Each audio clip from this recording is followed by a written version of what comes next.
अभिमन्यु महाभारत का एक ऐसा किरदार है जिसे किसी परिचय की कोई आवश्यकता नहीं है। हर बच्चा उसकी कहानी सुनकर बड़ा हुआ है। वो एक ऐसे माता पिता का पुत्र था जिन्हें किसी परिचय की कोई आवश्यकता नहीं है। पिता थे परम पराक्रमी जिनके साथ लोग अपने आप को सुरक्षित महसूस करते थे, और मां थी योग माया जिनके अंदर सारी शक्तियां समाई हुई थी। ऐसी शक्तिशाली माता पिता का पुत्र प्राप्त तो हुआ वीर गति को पर धोखे से। मृत्यु तो एक अटल सच है जिसे ना कोई पहचान पाया है और ना ही कोई जीत सका है। वीरों का वीर गति को प्राप्त होना लोगों के लिए मिसाल और सबक छोड़ जाता है।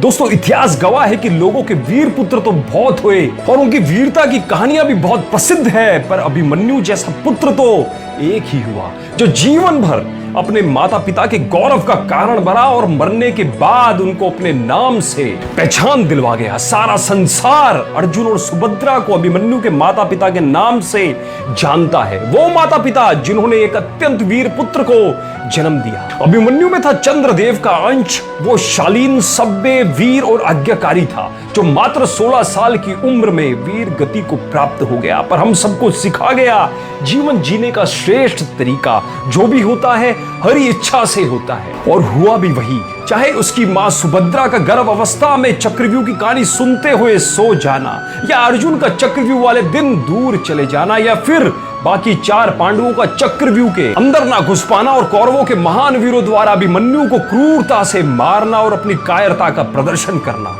सब एक संजोग नहीं था। वो ईश्वर द्वारा पहले से लिखा हुआ था। जब भगवान श्री कृष्ण अपने प्रिय भांजे का प्रारब्ध नहीं बदल पाए तो हम साधारण इंसान को तो उसे काटना ही है।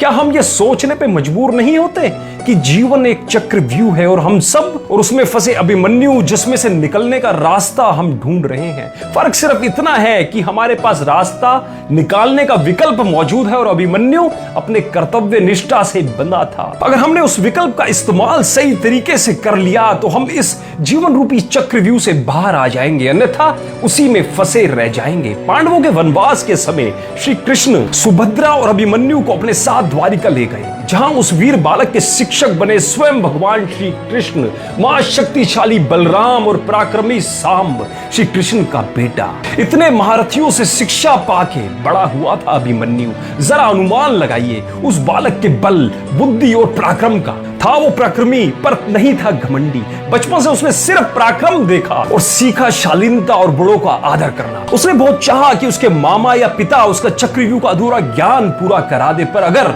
उसे वो ज्ञान मिल जाता तो वीर गति को कैसे प्राप्त होता, उसके पिछले जन्मों के कर्म कैसे पूरे होते। कर्मों का फल तो काटना ही था। वो अकेला लड़ा 7 महारथियों से जिनमें से हर एक 100 योद्धाओं के बराबर था। यहां उसके पहले ऐसे कर्मों ने भी उसे कभी ना मिटने वाला यश, गौरव दिलवाया। क्या तब उन दिग्गजों को शर्म नहीं आई? स्थितियों और परिस्थितियों का खेल भी अजीब है। जब अभिमन्यु ने बाकी 4 पांडवों से चक्रव्यूह से बाहर निकलने में मदद मांगी तो युधिष्ठिर और भीम ने उसके साथ खड़े रहने का आश्वासन दिया और कहा कि वो सब एक साथ बाहर निकलेंगे। होनी को कुछ और ही मंजूर था। अभिमन्यु अंदर अकेला गया और फिर कभी बाहर नहीं आया। जो बाहर आया था वो था उसका यश और वीरता। श्री कृष्ण तो भगवान थे।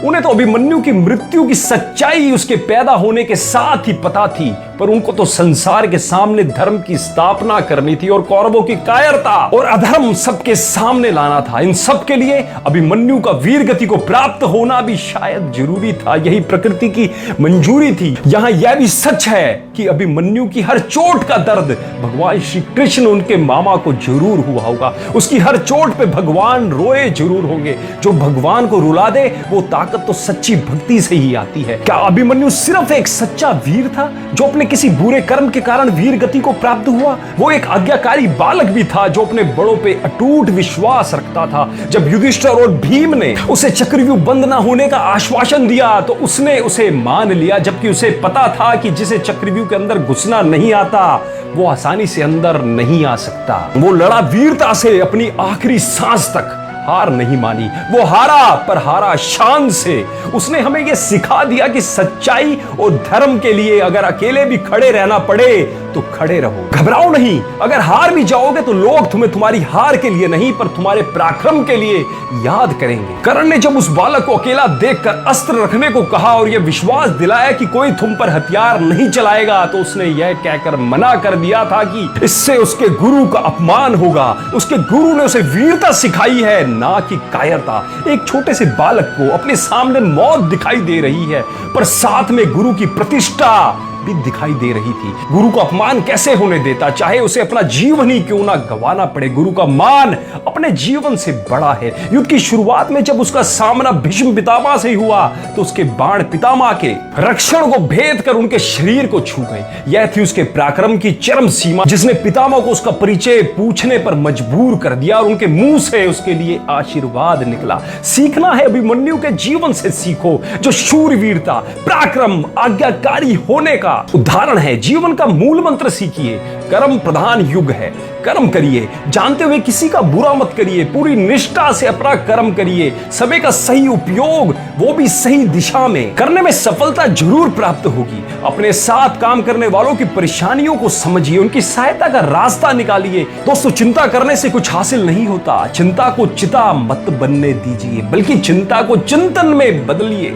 अभिमन्यु मारा ही इसलिए गया क्योंकि उसका ज्ञान अधूरा था। यदि उसके पास पूरा ज्ञान होता तो शायद वो मारा नहीं जाता। कहते हैं ना, अध जल गगरी छलकत जाए। आज हमारे युग की विडंबना ही यही है। थोड़ा सा ज्ञान क्या मिला कि हमने अपने आप को सर्वबुद्धिमान हम अपने आप को समझने लगते हैं। दोस्तों, जीवन तो निरंतर सीखने का नाम है। जो सीखता रहता है आगे बढ़ता जाता है। किसी भी काम में सफलता सही ज्ञान से मिलती है और अधूरा ज्ञान हमेशा परेशानियों का कारण बनता है। अगर सही निर्णय लेना चाहते हो तो हमेशा सीखिए। ज्ञान ही अंधकार मिटाता है। सफलता किसी एक के पास नहीं रुकती। समय एक जैसा नहीं होता सदैव। समय अगर अच्छा है तो लोगों का अपमान मत करिए। क्या पता जिनका अपमान आप अभी कर रहे हैं उन्हीं के आगे आपको झुकना पड़े। अभिमन्यु मरते समय भी उन भारतीयों को प्रणाम करके गया जिन्होंने उसे धोखे से मारा था। यह थी उसकी सच्ची जीत। क्या हम अपना व्यवहार नम्र नहीं कर सकते? अगर हमारे अच्छे व्यवहार से लोग हमें हमेशा याद रखते हैं तो क्या यह गर्व की बात नहीं है? प्रश्न तो बहुत है, पर उन सब का उत्तर एक, अच्छे कर्म करिए। पिछले जन्म के कर्मों पे वश नहीं है, पर इस जन्म में तो सही या गलत पहचाना जा सकता है। अभिमन्यु हम सभी के लिए एक प्रेरणा है, जिसने अनेक महारथियों को चकित कर दिया क्योंकि उसने हार मानना नहीं सीखा था। हार कायर मानते हैं हम, इंसान कायर नहीं है। जिसने हार मान ली वो मृत समान हो गया।